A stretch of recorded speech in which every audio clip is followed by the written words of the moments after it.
0, t'as pas mal. 10, c'est la plus forte douleur que tu puisses imaginer. On est à combien? Il y a un blessé, il y a un blessé, blessé. Je m'appelle Daniel, je suis street medic, ça va bientôt faire 2 ans maintenant. Là on est en tête de cortège du coup et on a la police qui s'est déjà casquée. Si ça dégénère, malheureusement, sans doute y avoir quelques blessés et là c'est là qu'on interviendra pour leur venir en aide.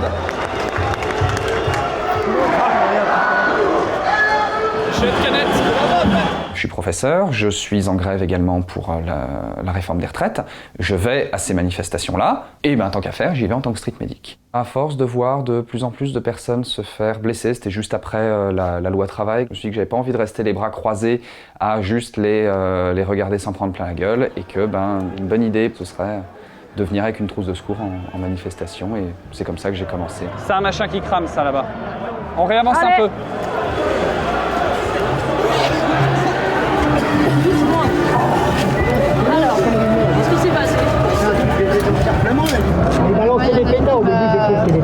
Si t'as du scotch, ouais.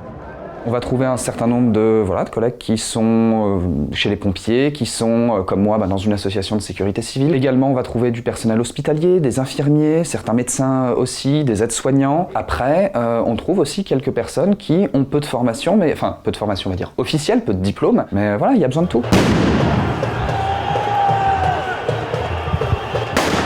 Attention!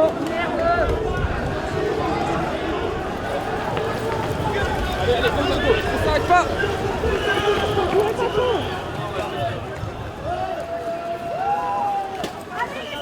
Généralement, on travaille en équipe, on bosse pas seul, ne serait-ce que pour sa propre sécurité, parce que une manifestation, ça peut être dangereux. C'est pas parce qu'on est street medic, qu'on a un peu plus de protection que les autres, qu'on ne court pas des dangers. Il y a régulièrement des copains qui se font blesser, même en étant street medic. On essaye de se répartir dans les cortèges avec les personnes avec qui je tourne. Généralement, on se met à l'avant, là où il y a le plus d'affrontements avec la police, donc vers le cortège de tête. Heureusement, 80% des blessures qu'on fait en manifestation, ça reste de la petite plaie, de la bobologie, rincer les yeux des personnes qui se sont pris des gaz lacrymogènes, des personnes qui se sont pris un coup de matraque et qui ont un bon bleu sur le bras. Bon, il n'y a pas besoin d'un grand diplôme en secourisme pour s'en sortir. Pose ta tête tranquille. Pose ta tête tranquille, repose-toi 2 minutes, souffle un peu. Voilà, et évite de te toucher les yeux avec les mains. Est-ce que tu veux que je te rince un coup le visage? Ça va? Donne-moi ta main. Donne-moi ta main. Et tu fais attention, il y a un trottoir juste devant toi. Juste on y va. De se lever. 1, 2, 3. Super. Tu fais quelques pas avec nous?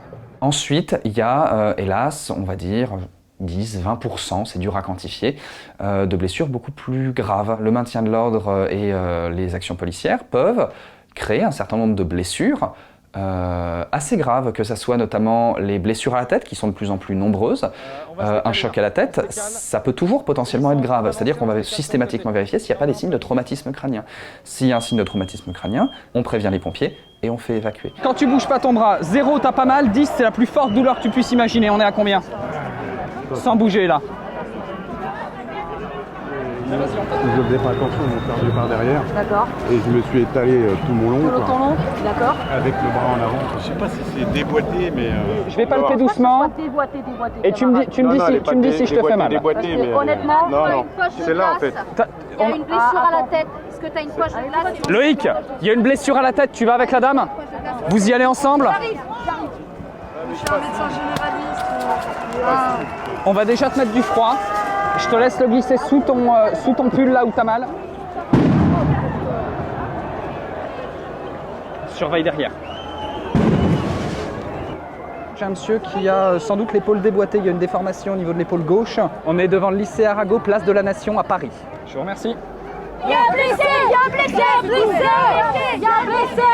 Certains policiers peuvent nous matraquer aussi quand on essaye d'intervenir sur certaines personnes ou lors d'une charge. Après, ça se passe pas toujours comme ça. On tombe parfois sur des policiers qui comprennent pourquoi on est là, qui comprennent que on n'est pas là, c'est pas nous qui allons leur balancer des pavés dessus, on n'est pas là pour les attaquer, qu'on est là pour venir en aide aux manifestants, pour éviter qu'il y ait des blessés. Épaule gauche, tu as une déformation, on lui a mis un peu de glace, mais tu as une douleur évaluée à 6 sur 10. On met sur une chaise, on va dans l'ambulance, on va se mettre de... Pas d'hospitalisation récente? Impeccable. Si tu tires, on fait un petit plus important. Bon, fais gaffe à toi, bon courage les gars.